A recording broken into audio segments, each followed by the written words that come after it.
Meron akong pasyente ngayon, nakareceive ako ng 4 na specimen ng ihi.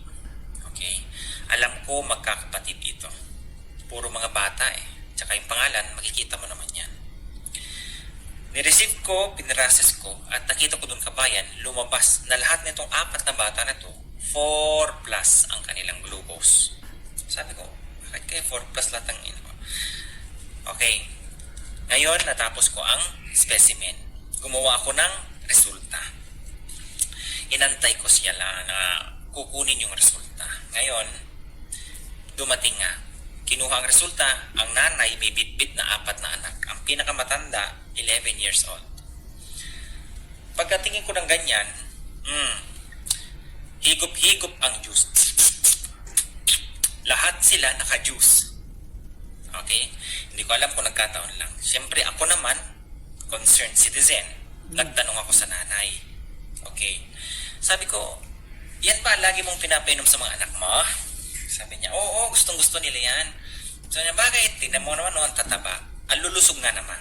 Okay? Ang lulusog ng mga bata. Pero, aanin mong ilusog kung ganyan na meron palang 4 plus sa ihi. Okay, inisip ko. Baka naman siguro dahil sa juice. Sabi ko, yan ba lagi mong binibigay sa mga anak mo? Sabi niya, oo. Minsan pa nga, eto, tinuturo niya, eto, nakaka-4 yan na bote sa isang araw. Tapos eto, sobra. Pag hindi mo binigyan, talaga nagwawala. Eto naman din ganyan. Proud si nanay na nagsasabi ng ganyan. Ang tanong ko sa kanya, di ba sila nainom ng tubig? Sabi nainom pero konti lang.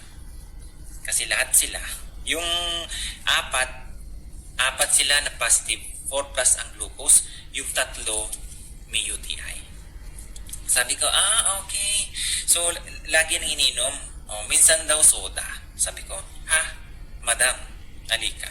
Sa inyo ba ng asawa mo, merong mataas ang sugar? Sabi niya, Mafi. Ay, ang Mafi wala.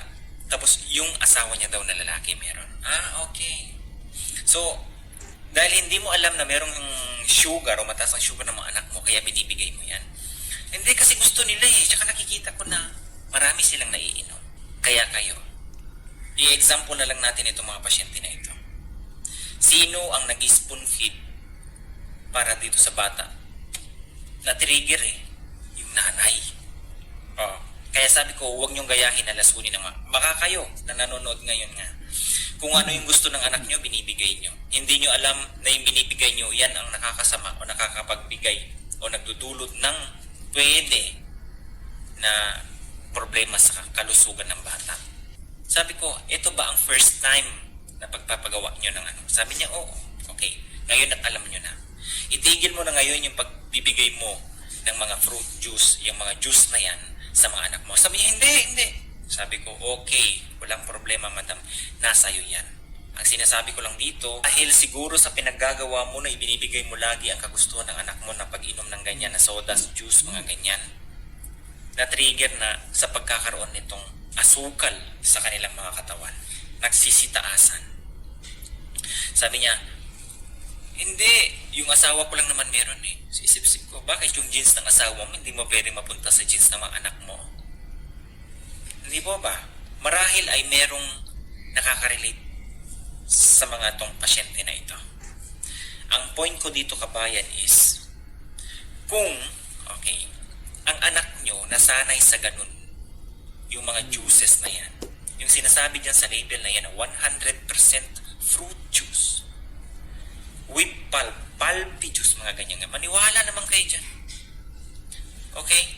Alam nyo, yung mga ganyang inumin, wala yung fiber. Kasi during sa paggawa ng juice, lahat ng mga insoluble na fiber na mga yan ay tinatanggal. Which is supposedly ay naturally found sa prutas. Highly processed pa din yan. Okay? Kaya nagkakaroon siya ng mataas na concentrates ng mga sugar kagaya ng fructose, mataas ang calories, mataas ang micronutrients na nagiging mas mapadali sa katawan na ma-absorb. Kaya yun, mas bumilis tumaas ang mga sugar pag madalas o sobra ang pag-inom ng mga taong maniniwala naman kayo dyan. Okay? Isipin nyo ha, kung for example yung isang anak niya nakakaapat na ganun sa isang araw, ilang gramo ng asukal ang ipinapainom dun sa bata. Sabi niya, bakit ko daw pinapa-stop sa kanya yung pagbibigay niya sa kasiyahan ng anak niya? Sabi ko, walang problema, hindi ko pinapakialaman kung yan ang gusto mo sa mga anak mo. Pero gusto mo ba sa mga anak mo na magkakaroon ng sakit na kagaya na ito? Tumahimik. Alam mo, sa totoo lang, ikaw din ang pwedeng mag-regulate lang dyan kung gusto mo na mapabuti ang kalusugan ng anak mo. Kaya nga sinasabi ko, start mo na bukas, i-stop mo na yan. Huwag mo na silang dyan, huwag mo silang sanayin na dyan. Kasi tingnan mo, yung nakalagay lahat sa mga backpack ng bata, puro mga juice, puro mga candies na mga sugary products. Okay? Ito isang halimbawa, kabayan. Kung kayo man dyan ay may anak, nagtatantrums, nagwawala kapag hindi binibigay ko ano yung gusto. Pakiusap, kung gusto nyo mapasaayos ang kalusugan ng mga anak nyo, huwag kayo ang manguna na magkonsinte na ibigay ang kanyang kagustuhan. Mas maigi na bigyan nyo siya ng fresh na fruit. Fresh na fruits. Okay? Para at least, makuha niya yung fiber na sinasabi ko. Hindi micronutrients, kundi macronutrients na makukuha. Isang halimbawa lang ito na sa tingin mo parang hindi. Magagalit pa ang magulang pag pinagsabihan. Which is para sa ikabubuti naman ng mga kabataan. Huwag nyo nang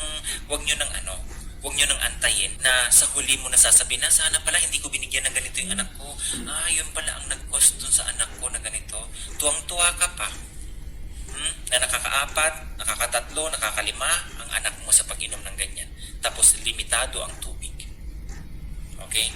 Sinabihan ko pa yung nanay nito, ano na lang kung mag-blender ka ng fruits, tapos bigay mo sa anak mo. Sabi niya, tatrabaho pa ako. O sige, choice mo yan. Okay? Tatrabaho pa daw siya para sa mga anak niya.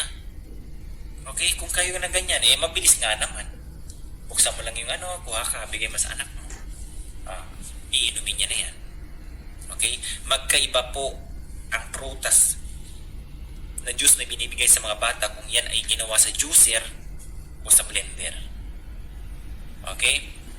Kasi sa juicer, talagang pinipiga.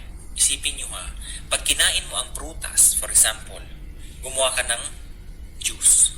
Kailangan mo muna ng 5 piraso o 10 piraso bago ka makakuha ng ganito kadami, hindi po ba? Sa tingin mo, hindi concentrate ang sugar niyan. Diba? As compared sa kinain mo, baka 1 o 2 pa lang, busog ka na Kasi kinakain mo pati yung pulp.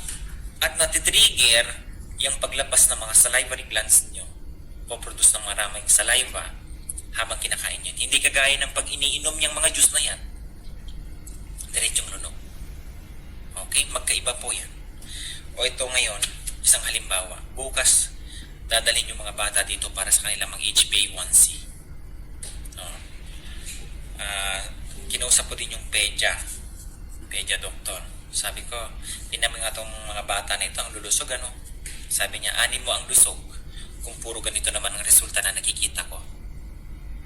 Doktor na mismo nagsasabi niyan Hindi na baling payat tingnan ng bata basta malusog. Lahat ng mga ganitong pag nagpagawa ng mga tests, nakikita mo normal. Yun ang word ng doktor dun sa pedia. Okay? Sana ito huwag niyong pamarisan. Nanay na kinukonsinti ang kagustuhan ng anak. Anong nangyari sa bata? Na hindi alam nung nanay. Okay? Baka kayo nga dyan, bigay kayo ng bigay dyan Okay? Siyempre kagustuhan ng bata. Hindi niyo alam, sinisira niyo palang kanyang kalusugan. So guys, naway itong topic na to ngayon ay magbigay aral po sa lahat ng mga magulang dyan. Pakiusap. Kayo mismo ang nakakaalam na nakakatanda kung ano ang maganda sa ating mga anak. Okay?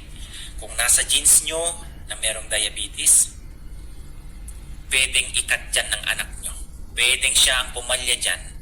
Although nandun na sa genes na, pero pwede siya ang mag-control niyan. Okay? Pakiusap lang. Sana wag tularan ito. God bless everyone. Bye-bye.